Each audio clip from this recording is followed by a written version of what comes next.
हर एक NEET aspirant की सबसे बड़ी प्रॉब्लम है बैकलॉग।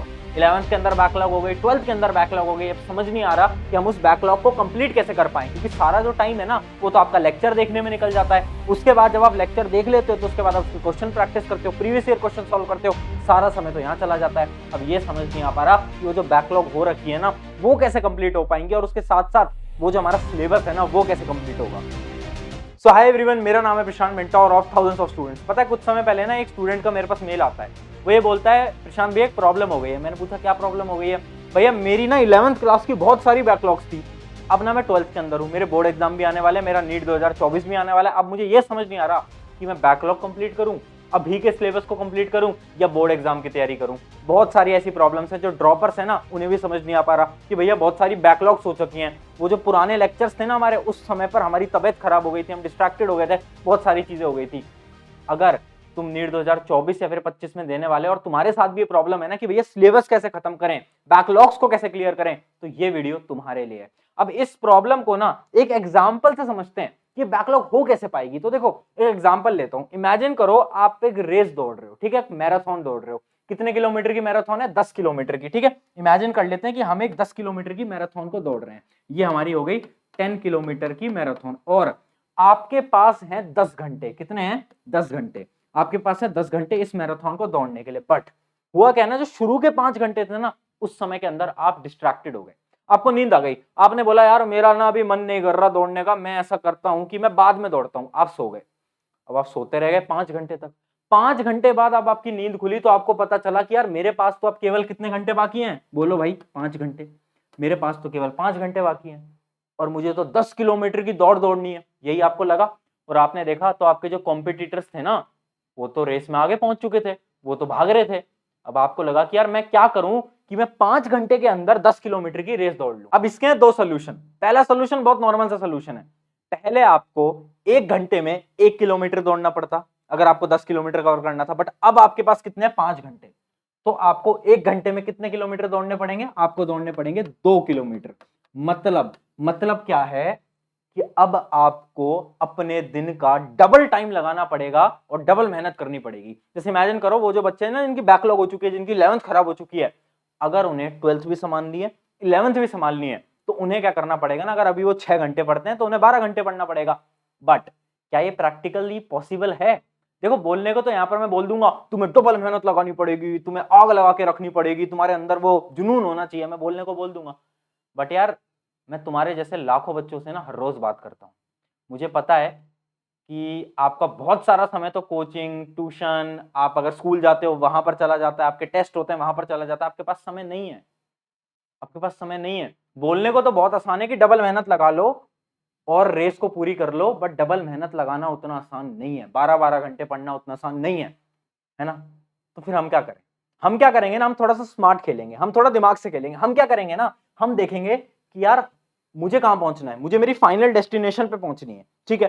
तो अब उस डेस्टिनेशन के लिए मैं इस रास्ते से नहीं जाऊंगा, मैं एक दूसरा रास्ता ले लूंगा, जिस रास्ते के अंदर मुझे कम समय लगेगा। समझ पा रहे हो? पहले मुझे 10 किलोमीटर ट्रेवल करना था, बट अब मैंने एक ऐसा रास्ता ढूंढ लिया जिससे कि मुझे केवल 7 से 8 किलोमीटर भागना पड़ेगा। 7 से 8 किलोमीटर भागना पड़ेगा। अब देखो ऐसा तो नहीं हुआ कि आपको भागना ही नहीं पड़ेगा, आप खुद ब खुद ही अपनी डेस्टिनेशन पे पहुंच जाओगे, ऐसा तो नहीं हो सकता। मेहनत तो करनी पड़ेगी। बट हम कुछ इस प्रकार की मेहनत करें जिससे कि हम थोड़ा स्मार्ट वर्क से खेलें, और जहां पर हर कोई इंसान 10 किलोमीटर भाग रहा है हम केवल 7 से 8 किलोमीटर भाग लें। बट ये जो रास्ता है ना, ये थोड़ा सा रिस्की है। ये थोड़ा सा मतलब इसके अंदर थोड़ा एक रिस्क फैक्टर आ जाता है। रास्ता क्या है अभी समझाता हूं। देखो तुम्हारी बहुत सारी बैकलॉग हो रखी है, बहुत सारे बच्चों की तो पूरी की पूरी 11th खराब है और उनको अब पेपर देना है। तो देखो तुम्हें ना एक थोड़ा रिस्क फैक्टर खेलना पड़ेगा। रिस्क फैक्टर क्या है, बहुत ध्यान से समझना। आपको क्या करना है ना, आपको अपने सारे चैप्टर्स को, बैकलॉग वालों को नहीं पढ़ना, क्योंकि आपके पास टाइम ही नहीं है। आप पढ़ के देख लो, आप पढ़ने बैठ जाओ कि आप सारे कंप्लीट कर सकते हो एक साल के अंदर। 11th 12th दोनों कर लोगे? पॉसिबल ही नहीं है। तो हमें क्या करना पड़ेगा ना, जितने भी हमारे बैकलॉग वाले टॉपिक्स है ना, उनके जो इंपॉर्टेंट टॉपिक्स है ना, केवल हम वो पढ़े। समझ पा रहे हो? जैसे इमेजिन करो मेरे फिजिक्स के 10 चैप्टर है मेरी बैकलॉग के अंदर क्लास 11th के। अब मैं 10 के 10 तो नहीं पढ़ सकता, उन 10 में से मैं 7 चैप्टर उठा लूंगा जो कि इंपॉर्टेंट है। मैं क्या करूंगा, पिछले 5 साल का एनालिसिस करूंगा कि यार ठीक है फिजिक्स का ये वाला चैप्टर बहुत ज्यादा इंपॉर्टेंट है, बार बार सवाल पूछे जाते हैं, इसको तो पढ़ना ही है। अच्छा ये वाला चैप्टर है जिसके सवाल बहुत कम पूछे जाते हैं, इसको मैं छोड़ सकता हूं। हाँ, यहाँ पर थोड़ी बहुत रिस्क है, बट पिछले 5 साल का एनालिसिस मोस्टली एक्यूरेट होता है और यही एनालिसिस मैंने आपके लिए ऑलरेडी करके रख रखा है। मैंने क्या करा है ना, हर एक सब्जेक्ट को ग्रीन, येलो और रेड जोन के अंदर डिवाइड कर दिया है। जो आपका रेड जोन है ना, वो टॉपिक्स हैं जो कि बहुत इंपॉर्टेंट है, जिनके 3-3 4-4 सवाल आते हैं। जैसे कि अभी दिखा भी देता हूँ, फिजिक्स के अंदर हमारा रेड जोन है ये सेमीकंडक्टर, रे ऑप्टिक्स, सीओएम, इलेक्ट्रोस्टैट्स और करंट इलेक्ट्रिसिटी, ये जो सारे चैप्टर हैं ये हैं रेड जोन। अगर आपका कोई भी चैप्टर रेड या फिर येलो जोन में से बैकलॉग में है ना, तो सबसे पहले आप इन्हें खत्म करोगे। क्यों? क्योंकि इनके सवाल तो आएंगे ही और बहुत सारे आएंगे, तो इनको तो आप छोड़ ही नहीं सकते। सबसे पहले ये 2 करोगे, उसके बाद अगर आपके पास समय बचता है तो आपको करना है ग्रीन जोन। अब देखो, मैं ये नहीं कह रहा कि ग्रीन जोन वालों के सवाल नहीं आते, देखो सवाल तो हर एक चैप्टर के एक-एक आ ही जाते हैं एग्जाम के अंदर। आपको भी पता है नीट एग्जाम के अंदर हर चैप्टर से एक सवाल तो आ ही जाता है। तो मैं ये नहीं कह रहा इनके सवाल नहीं आएंगे, बट इनके सवाल कम आएंगे, या तो इनका सवाल 1 आएगा या तो 0 आएगा, ऐसा ही होता है ना। बल्कि ये जो चैप्टर से इनके 3-3 4-4 सवाल आते हैं, तो हम क्या करेंगे, हम थोड़ा स्मार्ट वर्क करेंगे ना। हम सारे चैप्टर नहीं पढ़ेंगे, इसके अंदर से आप 1-2 चैप्टर छोड़ सकते हो। जैसे एसी है, इसको आप छोड़ दो, केटीजी है, इसको आप छोड़ दो, अगर आपके पास टाइम नहीं है तो। हमने क्या करा, हमने स्मार्ट वर्क करा।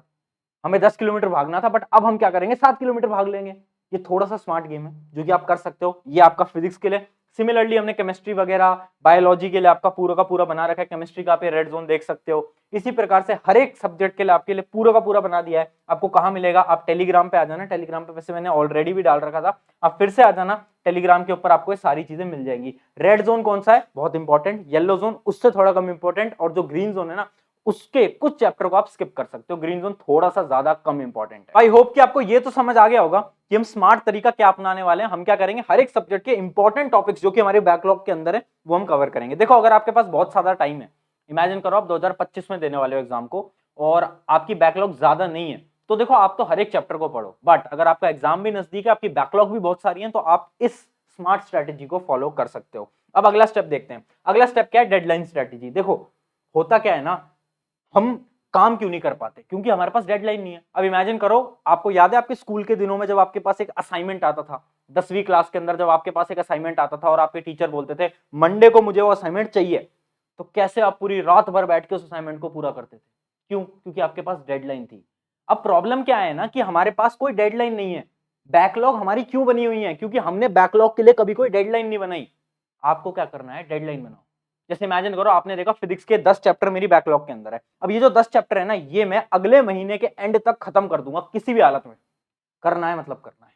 डेडलाइन बना लो, लिख के रख दो कि ठीक है यार, 30 अक्टूबर जो है ना, वो मेरी डेडलाइन है फिजिक्स के सारे बैकलॉग को कंप्लीट करने के लिए। तो एक डेडलाइन आपके पास होनी चाहिए कि किस दिन तक आप अपना सिलेबस, अपनी बैकलॉग खत्म करने वाले हो। आपको पता होना चाहिए यार, फिजिक्स की बैकलॉग इस दिन तक खत्म करूंगा, केमिस्ट्री की ये वाली बैकलॉग इस दिन तक खत्म करूंगा, और जो हमारी जो बायोलॉजी है इसकी बैकलॉग इस दिन तक खत्म करूंगा, ये पता होना चाहिए। और अगर आपको समझ नहीं आता, एक स्ट्रैटेजी बताता हूं जो कि बहुत सारे नीट के जो टॉपर थे ना, वो फॉलो करते थे। बहुत सारे टॉपर के हमने इंटरव्यू लिए, उन सबने बताया कि हम फॉलो करते थे सैटरडे संडे स्ट्रैटेजी। जितनी भी बैकलॉग्स होती है ना, जो भी आपके चैप्टर्स रह गए, शायद आप उस समय पर बीमार थे, आप डिस्ट्रैक्टेड थे, या फिर कुछ भी हुआ हो, आपके 11th के कुछ चैप्टर रह गए, तो आपको क्या करना है, संडे और सैटरडे का एक रूल बना लेना है कि उन दोनों दिन आपको मिनिमम 3 से 4 घंटे अपनी बैकलॉग के ऊपर देने हैं। सैटरडे को 3 से 4 घंटे और अपने संडे को 3 से 4 घंटे। एक रूटीन बना लो, एक शेड्यूल बना लो। अगर इतना कर लोगे ना, तो जो बैकलॉग की प्रॉब्लम है ना, खत्म हो जाएगी। क्या समझा है, डेडलाइन और सैटरडे और संडे स्ट्रैटेजी। अब एक लास्ट पॉइंट की तरफ बढ़ते हैं। लास्ट पॉइंट है how to stay motivated daily. हर रोज कैसे मोटिवेशन रहे हैं भैया। आपकी मोटिवेशनल वीडियो से हमें मोटिवेशन आती है कि हम हर रोज आपकी वीडियो देखें? नहीं यार, ये सब मत करो। एक चीज समझाता हूँ, साइंटिफिक कॉन्सेप्ट समझाता हूँ। जो मोटिवेशन होती है ना, वो अंदर से आती है। कैसे? देखो, क्या आपने देखा है कि जब आप बहुत अच्छी तरीके से पढ़ाई करते हो, जैसे आपने पूरे दिन बहुत अच्छी तरीके से पढ़ाई करी, और जब आप नींद लेने रात को जाते हो तो आपको बहुत अच्छी नींद आती है। जबकि कुछ दिन ऐसे होते हैं ना, जब हम पूरे दिन डिस्ट्रैक्टेड थे, हम दोस्तों के साथ बाहर घूम रहे थे और हम पढ़ नहीं पाए, हमारी मोटिवेशन नहीं आ पाई, तो जब हम आते हैं ना और रात को सोते हैं, तो हमें बहुत रिग्रेट सी फीलिंग आ रही होती है। हमें ऐसा लग रहा होता है कि यार पूरा का पूरा दिन खराब कर दिया मैंने तो आज।